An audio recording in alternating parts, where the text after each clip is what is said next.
You are ready to stop doing all of the things. Let me guess. Your overwhelm and your to-do list have finally come face to face. And it is time to reduce the work, right? You're an official member of Club DTM. Y'all know I've said it before. That's the doing too much. But today you're tuning in because you are ready to put in your resignation notice, right? It's your girl, Coach Nik, with Beautifully Well Conversations. I'm so glad you decided to pause for a moment for this conversation. And I'm talking to you. Yes, you, the woman over 40 who has a long list of things, obligations, responsibilities. And in this next phase of midlife, all of the doing, the constant doing, is no longer doing you good. You are tired of it.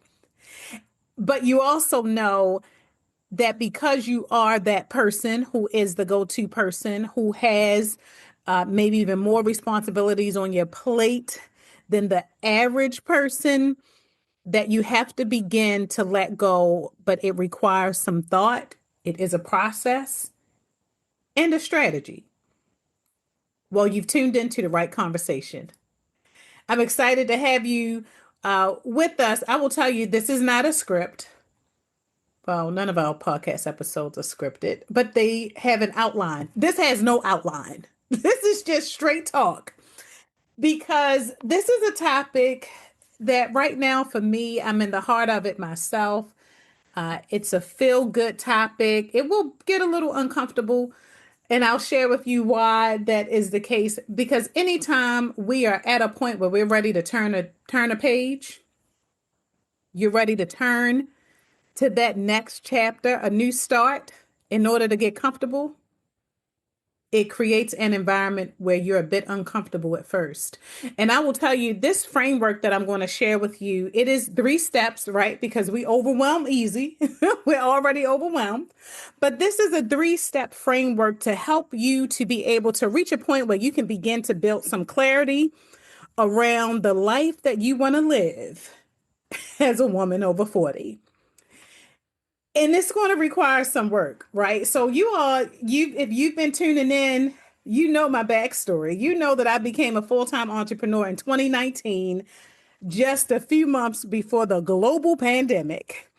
And I was on a mission, literally, but like most entrepreneurs, I had more passion than profits. I decided that the last job that fired me was going to be the last job. So that energy fueled the passion and not necessarily a strategic plan. And so 2019, our doors open, 2020, March of 2020, and I'm talking late 2019, right? September, I signed a lease. October was our grand opening. March 2020, whoa, the world hits a pause. And but as you know, Amani Nicole Wellness is America's first and only holistic health center for women over 40, integrating infrared sauna therapy and a lifestyle medicine approach so that we can make living healthy beautiful, right? We're going to reduce the risk for chronic conditions, but I just wanted to throw that in there because that's a big job for a full-time entrepreneur without a really clear strategic plan, especially in the beginning. But I want to share that for some context around our conversation because many of us, we're doing big things. Living is a big thing. Taking care of our health, our family, obligations, responsibilities, taking care of our home, our livelihood, those are big things.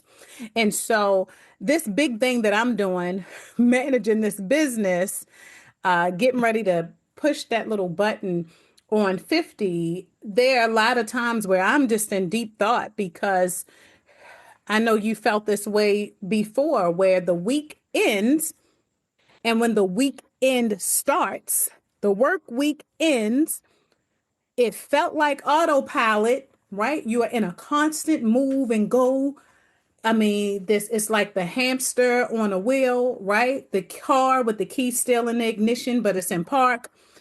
And so by the time the weekend comes, the weekend is a blur because you've literally moved at the speed of light and then you're on autopilot. So it starts again. After a while, we get tired of the moving, moving, moving, moving, moving. And at the end of the day, you probably find yourself in a situation where you look back and you think about what have you done or taken care of for you personally. And that's all the way at the bottom of the list. So you're going to hear me share a little bit about my personal experiences as well and how I came up with this framework because I've had to implement it and do it myself. And so as a full-time entrepreneur, it is a big job. It can feel never ending at times, but I am also the stress spurt. And I love to emphasize how important self-care is for all of us. So I understand when it's necessary to pause and give yourself space and what have you, but I'm also a human. And in 2022, April of 2022, when I was diagnosed with breast cancer, I saw breast cancer as an obstacle. I didn't process the fact that this chronic condition, this life threatening chronic condition, deserved more space. So, let's just picture this again real quick. So, October 2019, my doors open. March 2020, time to close them. Time to figure out the pivot.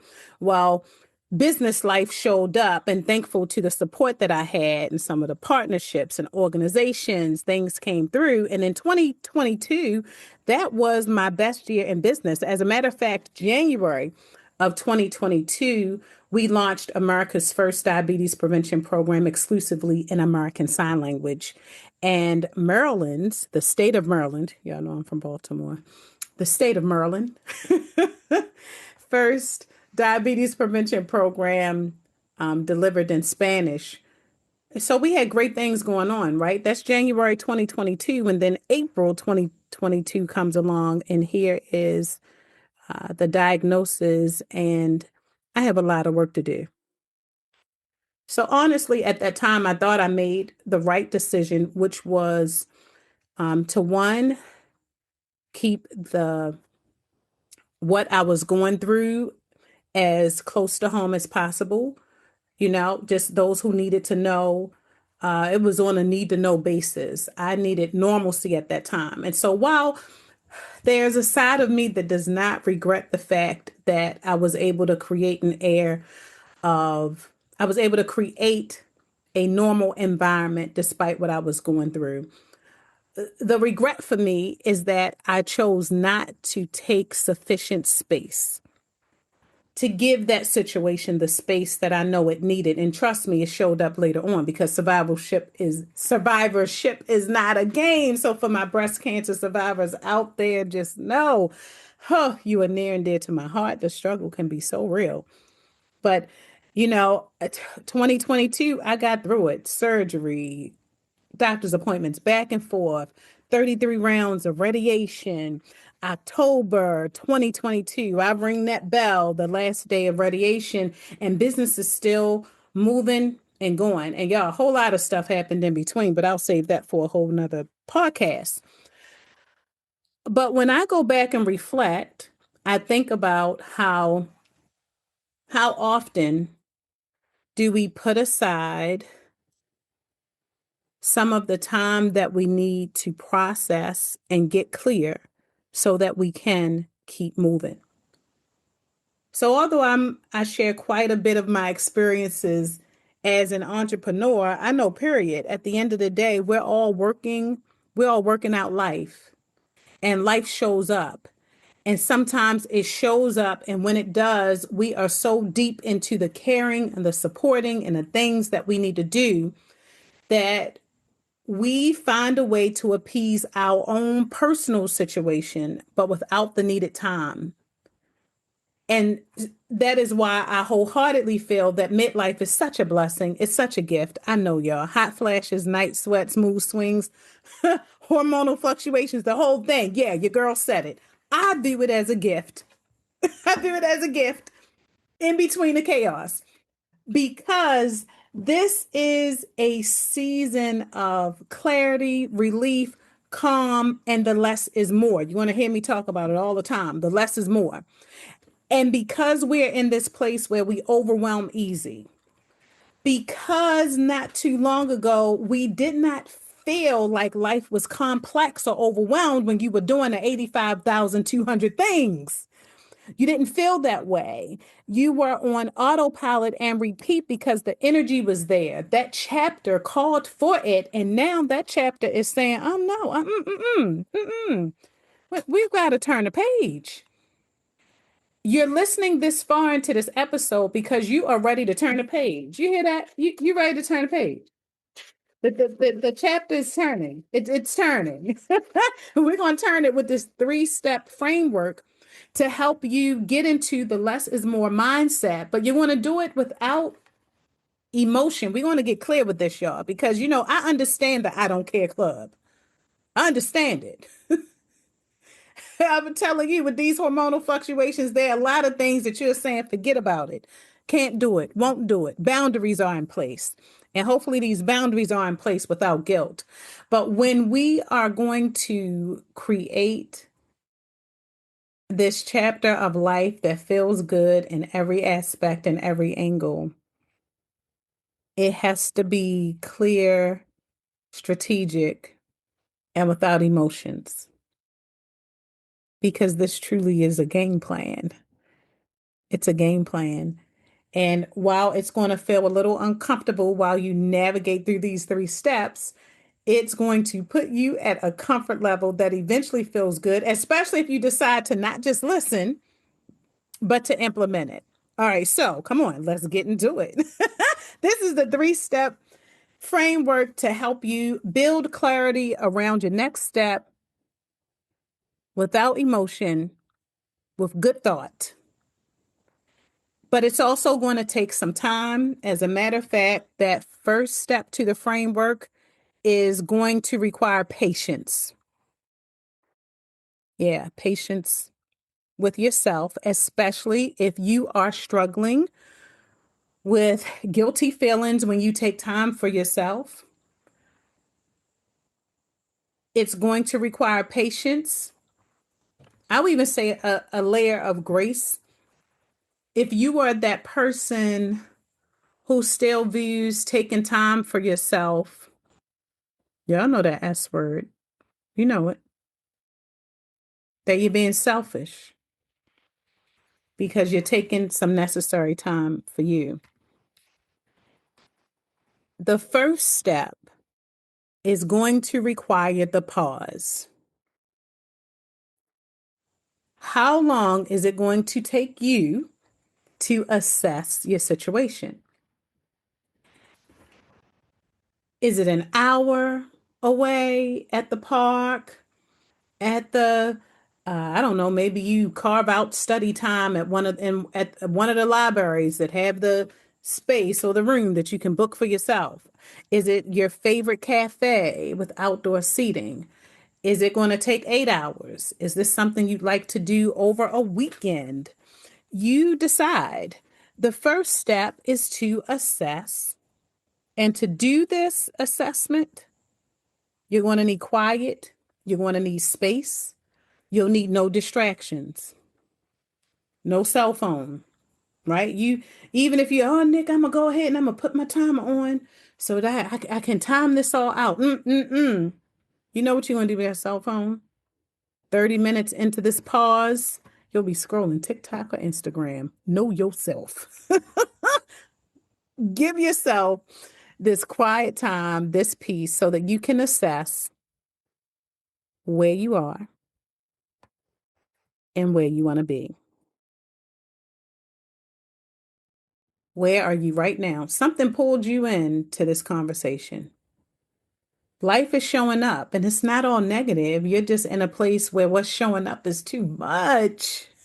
It's just too much. I don't want to have to do all of this anymore. But you need clarity to do this. And before you start scratching things and people and places off the list, you first have to, in order to build alignment, you have to know what alignment looks like. This is not just the weight of things, invisible or physical. Um, it's deeper than that. So, in order for you to be able to assess what you want next, you have to ask yourself those questions. You are building right now at this point, right? You are writing out this new chapter, and it's going to have to start with first, where are you? I'm overwhelmed. There's a lot on my plate. Where do I want to be? I want more control over what's going on. I want to let go of a few things that are just not aligning. Okay, let me find this space where I can breathe, inhale, and feel good about this next very important decision.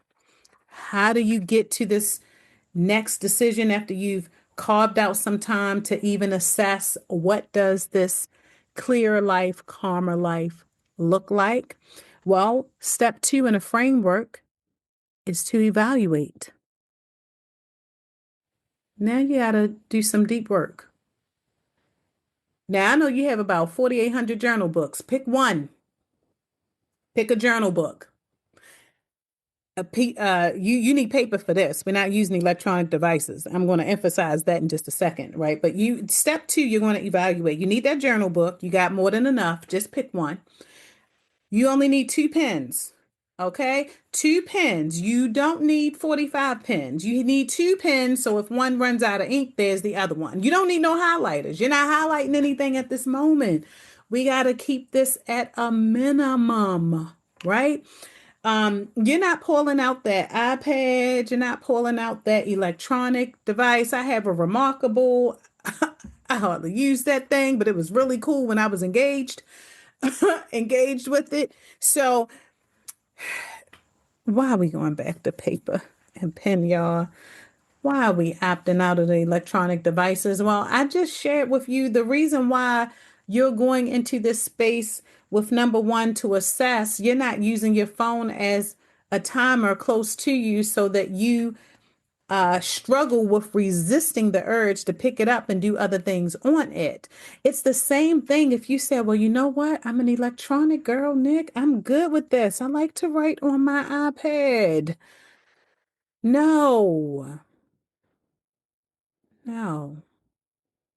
Let's go back to basics. Basics work. And this is a starting point. Step two is going to feel a bit uncomfortable because the first step under step two, evaluate, is to write out all of your responsibilities and obligations, all of them. All of your responsibilities and obligations. You're going to include work on this. You have work, right? It takes up a large amount of your time. Whatever it is, all of your responsibilities and obligations, all of them. You're not putting them in order yet. The first step under evaluate is to take that journal book page and start to write. Now, when this could get uncomfortable or start to feel overwhelming is when you know you might have to turn that page and keep writing because you're doing a lot. This could feel uncomfortable by the time you get to 10 because you're still writing. I assure you, many of you, if you go into a nice deep thought and get clear about your responsibilities and your obligations, I'm sure you're going to go past 10. And it's going to feel uncomfortable. At some point, it could even feel hopeless because you done turned to the second page. Yeah, look, in order to get comfortable, you will be in an uncomfortable place, right? So in step two, one of the steps in evaluate, keep writing and resist the urge to stop. Resist the urge to stop writing. Okay. We're not starting and stopping stuff. We do that already. We do it. How many times have you been in the middle of getting things done and then you got to stop and you got to jump up to go do something else? How many times you decided that you want to work on something for you and you start that process and then all the materials and supplies that you brought are piled up in a box or in a corner or in a drawer or in a cabinet. You never went back to it. Step two, evaluate, is a period and a place that's going to require no distraction and your full attention. You need the brain to work because you don't want to leave anything out. Resist the urge to feel hopeless because this is the space that's going to make things so much more of a reality for you. Write it out. It might even surprise you that you are still writing and have not stopped. And then for some of us, the surprise could be that it is less than you thought. Because let's face it, mentally, because we're on autopilot, always going, doing all the things, sometimes it's not that we're doing all the things. Okay, I know it's a lot, but maybe it is not as much as we have convinced ourselves it is. That is a strong possibility that it is not that much, which is why the evaluate part is so critical because either way it go, either way, you see, oh wow, I done turned the page, or oh wow, I'm at 7. I just knew I'd be past 10. Eye opening, right? Evaluate. Now, what do you want to do with that list? We're still in step two of the framework, evaluate. Once you have written out all of your responsibilities and obligations, now we are ready to go into prioritize mode. Now you're ready for this number system. You're going to number them by its level of priority using a 1, 2, or 3. What is the 1? Listen carefully. The 1 is a priority. It is something that cannot be done without you. I'm going to tell you how important this is. And I'm going to tell you how, if you ever thinking about, okay, Nick, you said this is the level of importance. It cannot be done without me. Okay. It's at the level of going to the bathroom. You get it? Nobody else can do that for you. Anything with a 1 beside it on your list is something that cannot get done without you. Put that 1 by it. Number 2, now listen carefully to this one, because number 2 is important too. However, number 2 could be done by another person. It could be delegated, or there could be some flexibility in when it's done. It could be longer term or shorter term. Where is it? But it is not something that can only be accomplished by you. Number 2 is right in the middle. This is important. But somebody else could do that. And resist the urge to second guess whether or not someone else can do it. You control freaks out there. Resist that urge. Resist the urge to think that nobody could do it like you do it or get it done anyway. Resist the urge. That's why you're still listening to this episode, because you already said, Nick, I'm finished. I'm done. I'm done with doing all the things. So your key to your number 2 is to make sure that this is something that will survive if you choose not to do it or to wait on it. Number 3, although number 3 is my absolute favorite, number 3 could cause some tension while you're trying to figure this out. Miss, I have to be of service to everybody and anything in any way, right? But I know that while you're here, it's because you want to not feel guilty about turning down things or walking away from things or identifying some of these responsibilities, people, places, ugh, some of these things where it's just time to let it go. And it is absolutely fine because you're number three. That's exactly what number three is. Number three are the things you do not have to do. They are not necessary. They're not necessary. And so you see why the first step in this framework is to assess where you are and what you want life to be first. Because once you know what that is, what you decide to do, how you spend your time, how you give your energy, how much of your energy, what you share, it becomes so much easier to identify what is no longer serving you. And please continue to resist the S word, right? This is not selfish work. This is the work you need to do for yourself in order to still be here and do those things that you have checked off as number one. And with those, that number two, I'm going to challenge you because this is going to be, y'all, we're talking about something that's going to be a work in progress, especially the step two in the framework, because you are going to take some time first without distraction to identify your one, two, and three. And then you want to be open to go back and look at it again. Not the same day. You need a pause within that too, right? Because in this clarity break, in this moment, whatever time you set aside to get this far in the framework, just know it's going to be helpful to go back and reassess that.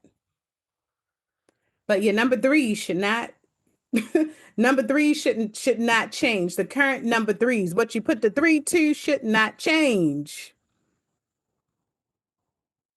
The ones and twos could easily uh be a call for some adjustment. So think about that. And why I say number three is my favorite. There are things that we do or that we, align with that's seasonal. And those seasons end or those periods end. Oh, wow. I'll tell you, as an entrepreneur, when I just think about and telling you because it's never ending, right? It feels like it's never ending. But there are collaborations, partnerships,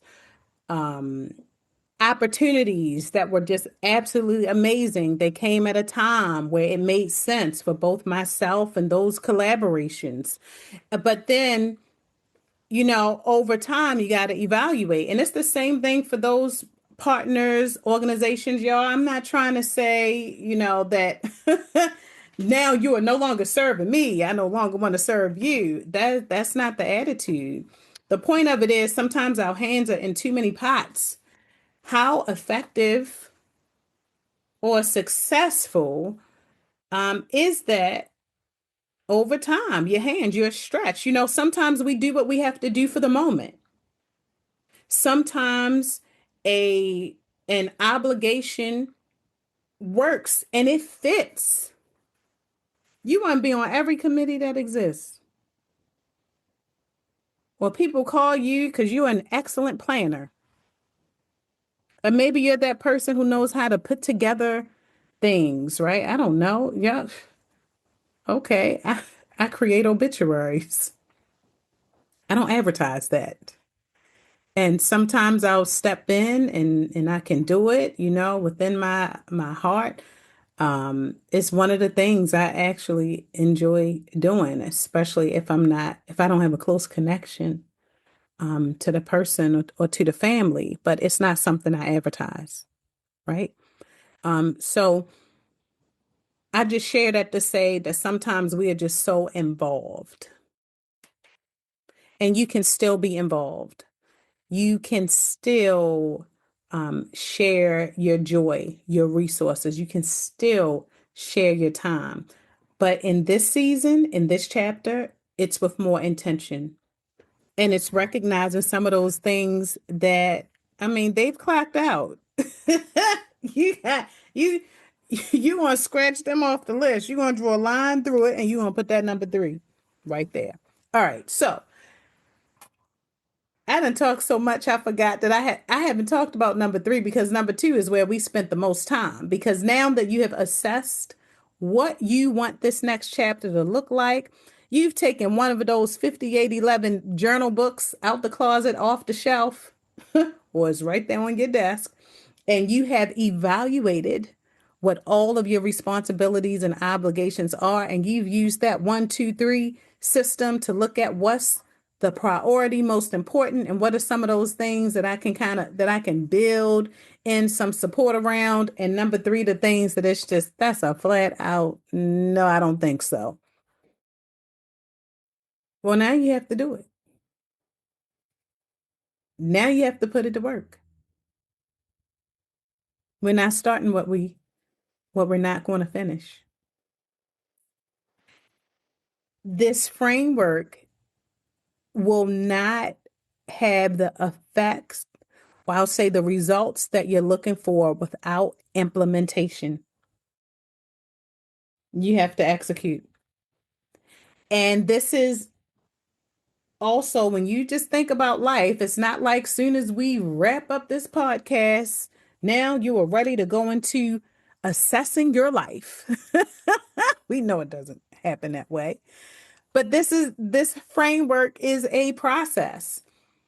But if you're going to move with intention, here's how that move works, right? You think about it. You've listened to this episode. I'm so happy. Great. You've shared it with another woman who is ready to move with intention and start to purge the things that no longer move her, or the fact that she's just doing too much and she needs to get a handle on it. You've shared that. And you've also decided, when are you going to start the purge? That's what I call it. When are you going to start the purge? What day? What's the date? Have you added it to the calendar? Have you blocked out the time necessary in order to complete the first two steps? And you've set a date to accomplish the third step. Or perhaps let's look at it this way, because I'm a coach and I'm going to motivate you to think about how you can set a date to get through all three steps of the framework. In step three, implement, execute. How does that look for you? Could be as simple as those things that you have put the number three by that no longer serves you. That if there has to be additional steps in order for you to say, I'm no longer serving on a board, I no longer want to be on the committee, or I'm no longer picking up the kids this coming school year 5 days a week. I can give you two, right? You can implement the framework as soon as you're ready. And I recommend sooner than later. There are some steps. Start with number three. That's the easy part. The ones that you know no longer align. Do what it takes so you can make sure they no longer align. Yeah, that's a great start. And then remember what was mentioned before. This is, it's going to be a process, and you will have to go back to one and two. Some of the one, some of the two may switch places. Some of your twos may become a three because you had more time to think. And now you're even clearer that some of those twos are going to disappear. Some of the twos, based on personal circumstances or family circumstances, could become a one. And some of the ones could become a two. You thought it was all about you and you're the only one who could do it. But turns out that one was a two. Wow. When are you on a purge? When are you going to? Here we go, y'all. We turning the page. We turning the page. When are you going to turn that chapter so that you can embrace midlife with confidence? You can embrace it with calm. You can embrace this with some clarity. And most importantly, as you build this, You're building it without the emotion. So I probably say make sure when you choose that date on your calendar that it's a time where you may feel like your hormones are working towards you. They're working towards the good. They're going to help you to work on the purge effectively. But in the meantime, it's your girl, Coach Nik. Thank you for joining Beautifully Well Conversations. We are hoping that you will take advantage of our holistic health programs. We know you stop by, you listen in. Well, let me rephrase that, y'all. I refuse to edit the end of this. I'm going to keep it just like it is. You know we're here for you. We're here for you. AmaniNicole.com. If you're following us socially, at Amani Nicole Wellness, both Facebook and Instagram. And y'all, I'm doing a little bit something on TikTok. So you can find Nick Sweeney on TikTok as well. But don't just listen, share this message. And who you've shared it with, don't let her be the person to start implementing the purge before you. So take this information, use it, and I'm asking you to share our social channels so that you can share with us and let me know, how did this work? Did it work? Did you do it? What suggestion would you give? I want to know the outcome. So remember to follow us socially. We have a Facebook group. We have a Facebook group as well, and Club Beautiful. Don't forget, I believe the link is located there. But implement this. Let's make it happen. Redefining midlife with energy. You got this. Make it happen, beautifuls. And until our next conversation, do all that you can to live beautifully well.